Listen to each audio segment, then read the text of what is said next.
How long can they hold the angle? If it's too heavy, it's finding out what does the golfer need based on their physical makeup, their physical abilities. So my irons are all moment of inertia weighted. So what that is I want them all to feel the same. This should open your eyes, you guys. There's a lot of things that you can do with your set to make this game more enjoyable for you. There are multiple reasons why I have this gentleman here today. This is Gene Bonk. This is my 6th, 7th, and 8th grade teacher. And man. And coach. You got to finish that one for me right there. Yep. I started getting emotional just talking about it. Well, he's been one of the most influential people in my life. You know, I give credit to Todd Soanes, my swing instructor. Gene Bonk has been a mentor to me. Like I said, 6th, 7th, 8th grade teacher. Gene always has been a great club fitter, and now he runs the podcast, Club Fitting Chronicles. You guys will have to check it out. I was a guest on there. We had a blast there not too long ago. It was fun. We want to talk to you today about the things that we see typically with the mistakes people make when fitting their clubs and getting fit through instruction and understanding that what I need a person to do is reliant upon what Gene does well, and and then me doing my job helps Gene fit them properly as well. So it's a marriage. It's a marriage, exactly right. Over the years, what are the most common flaws you see in golf clubs? There's like categories. One is weight of shaft. Yeah. You said that was the biggest one. Yeah, that's the biggest one. Yeah. A lot of people think, got to have a graphite shaft because graphite makes the ball go further. Graphite is an inanimate object. It doesn't know how to make the ball go further. The second thing is swing weight being too light for those with more aggressive swings. That's a big thing. To get the right weight, what are the things that you look for? I look for tempo of the swing. Okay. That gives me an indicator which direction to go, heavier or lighter. Transition. How aggressive is the transition? More aggressive, more weight. Obviously less weight. And then it's physical characteristics of them. You have somebody, like me who does my 30 push-ups every morning, or you got the guy who's standing like this. Okay, physical strength. That's going to play a role in how much does that shaft need to weigh. Those are some of the keys. And then it's looking at things like how long can they hold the angle? If it's too heavy, wow. You can just watch and see you just stop the video. I get people sending me videos from around the world. What do you think of my, am I a 2 or a 3 and I stop the video at waist high and the club is pointing straight out. Well, guys, are you getting the picture here though? Even if you're not completely understanding the rhetoric here of the angles and whatnot, the golf club can change your swing. Yes. Okay? And that's what is unique about the way that Gene fits golf clubs. And that's what's great about, how we work together with players. We work together in a way that we're putting a golf club in their hand that allows them to swing the most efficient way possible. It's the same thing I'm going to do with Gene's golf swing in a second. I'm going to look at his setup, and I'm going to make sure, hey, are we set up in a way that requires the least amount of manipulation throughout your swing? Right. Are we putting it at least in a spot going back that then, hey, on the way down, it's got a chance. It's got a good chance, right? So this is pretty cool because what I've seen over the years, I've seen a lot of lie angle problems. Now Gene's much more knowledgeable about the weighting of the shaft, the flex and whatnot, and how that affects the golf swing.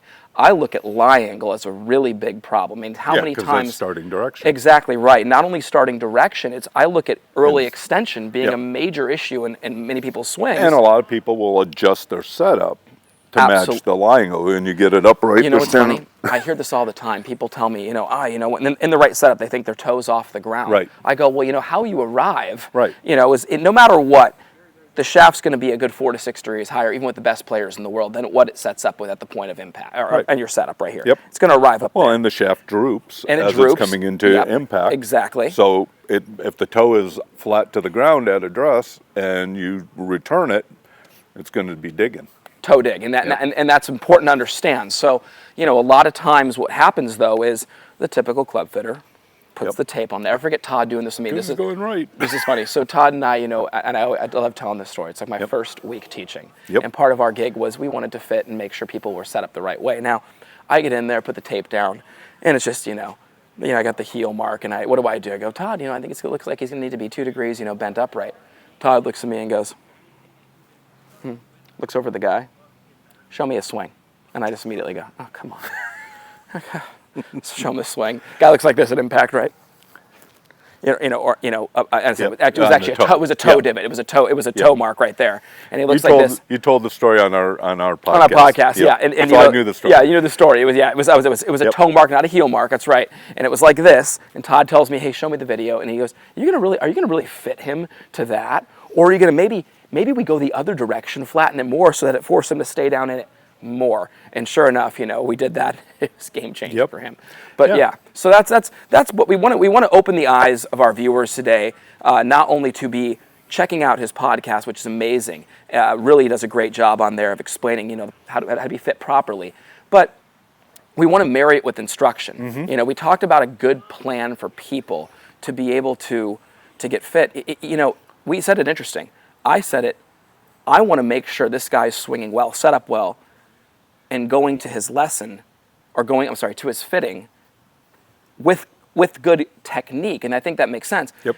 Gene said something interesting to me. He said, and my view is I want to make sure the clubs allow him to do what Adam is trying to teach him, because if the clubs are wrong, he is never going to be able to master that. A great club fitter, and this is what I'm learning, a great club fitter is not just one who is fitting to what the person has that day and what their flaws are. Right.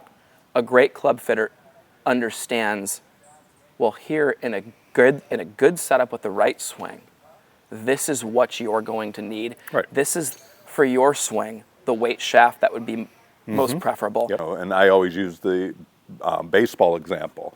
You give somebody a bat, I'm pitching to you. You're finally almost able to catch up to my 90-mile-an-hour fastball back in 8th grade. Yeah, I remember those days. And then I hand you a plastic bat, and I say, okay, now Adam, make a good swing. There's no chance in the world. There's not enough weight there. Your time, everything is going to be off. Well, a lot of golfers go into trying to get lessons, and they got that plastic bat, and they needed a wooden bat. Or they have the wooden bat, and they really needed the plastic bat. It's finding out what does the golfer need based on their physical makeup, their physical abilities, all that. Question for you. Length of club. Yes. What is the way that you go about determining that for a player? Ball striking. Number one thing, ball striking. Obviously, I'm going to look at you. I'm not going to go, 4 inches long. That would. I'm not that guy. Yeah. But there aren't any of those guys. I have never made a set longer than. I had a guy, a former power forward for the Lakers, who was 6'11". I don't remember his name. He was 2 inches long. I've never gone more than that. His shorter clubs were 3.5 inches long. Yeah. But he doesn't need the long clubs. Okay, long. That's one thing. I have a shout out to my buddy Mike Kinnear. Mike's like a good 6'9", 6'8". I have a and good he's friend 6'9". Love this guy. And every time he set up, he'd hold this wedge, and I would just be like, dude, like we need to get these wedges up to like 9-iron, 8-iron length or something. Yeah. So that's a thing. That's a thing. Okay. What I would do with my friend Cameron, he's 6'9", 39 1/4 inch 5-iron. So it's a 1 1/4 inch long. And then from there we stepped down by 3/8 of an inch. And then when we got to his gap wedge, we stopped stepping. There we go. Cool. And awesome. So, because again, it looked like he was, in this. That's what they look like. Yeah. It's unbelievable. Yeah. How do you make that swing? I have some. Right. And that's okay. That's great. Yeah. And that's see where I'm a every mine are going 4th inch all the way through. Right. Everybody. Yeah. I mean that's standard. Yeah. That's the norm. Is a 1/4 inch or 1/2 inch club to club to club to club. Except for in modern days, where they now start at 6-iron or 7-iron, they start lengthening the club by 5/8 of an inch, and then they go 7/8 of an inch. And I don't know who that person is who can hit the longer clubs better than the shorter clubs. What were your thoughts on a single length set? Single length set are great for, I think, beginners because setup. You do the same thing every time. I think they're good for the average golfer. The thing you have, because I have a set of single length. My cool. Okay. my index is the same with either set. The issue is like when you get to a 5-iron, and you're feeling like mine are built to be quarter-inch longer than my 8-iron. 5-iron, I feel like, oh my goodness, am I going to have to come unglued? And I have to get past the mental part of that, because when I just swing normal, it goes where I need it to go. But that's the hardest part about single-length irons, I find, is that getting past that mental hurdle of not feeling like because I'm trying to hit the ball further, I have to swing it harder. Swing it harder. And that in general. That just kills everything. Yeah, in general with every club. That's something important to understand as well. Yeah. So the other issue is when you're chipping and stuff, I like to shorten the club and everything else. Well, when you've got a long club and you're shortening it for a special little chip shot, and you got both hands on the steel. Yeah, no kidding. Hitting a little bumping on green side or getting the hands low in the bunker. So my irons are all moment of inertia weighted. So explain that for us. Okay. So what that is I want them all to feel the same. So like if I usually am the guy who's running from the car to the pro shop because my friend made the tee time for 12:30 and I get done teaching at 11:45 and I'm 30 miles away. And so I get there and I'll grab my 8-iron and I'll hit like 5 balls on the range, which ticks him off because then I end up beating him and he, how did you do that? How can you do that? I've been hitting balls on the range all day and you hit your tee shot down the middle. Well, all my irons feel the same. That's what moment of inertia weighting is. So my 6-iron is the lightest swing weight because that's my longest iron. Okay. And my 6-iron swing weight is D4 1/4. My 7-iron is D4 3/4.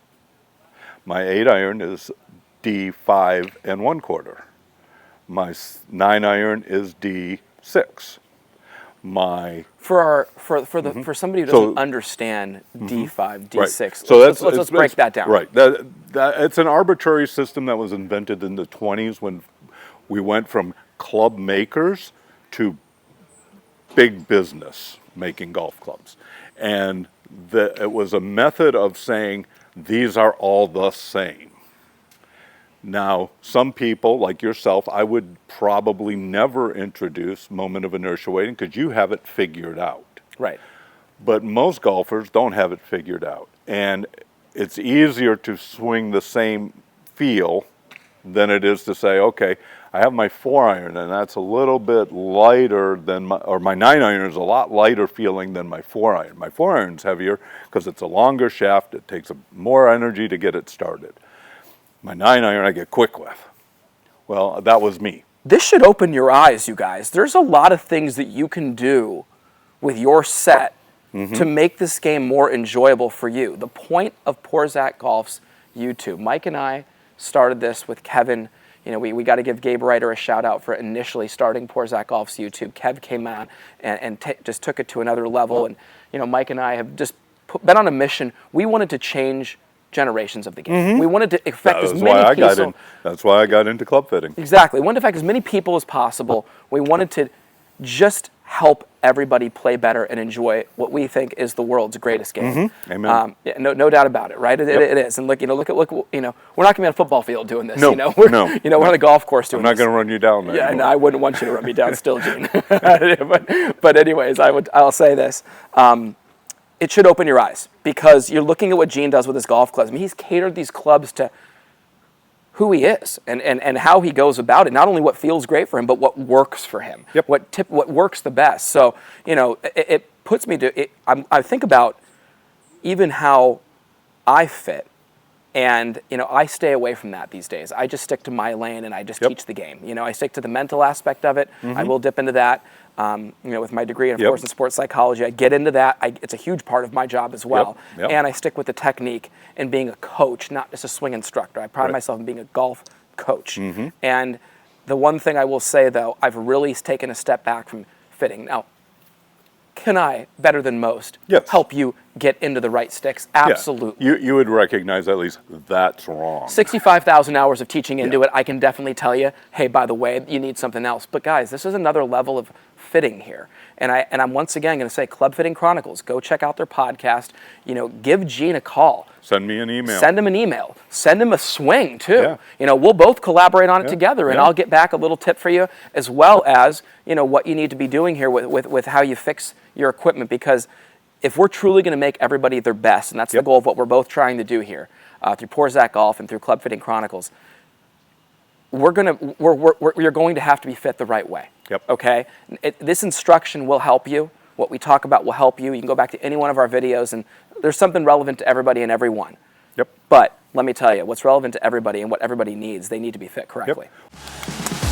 At Poor Zach Golf, we take a lot of pride in having developed some of the best and most consistent golf swings on the planet. We do this through simplicity. Our Full Swing Masterclass will take you on a step-by-step, easy-to-understand process on how to get your golf swing better than ever. Join the many before you who've utilized our Full Swing Masterclass to take their games to the next level and beyond.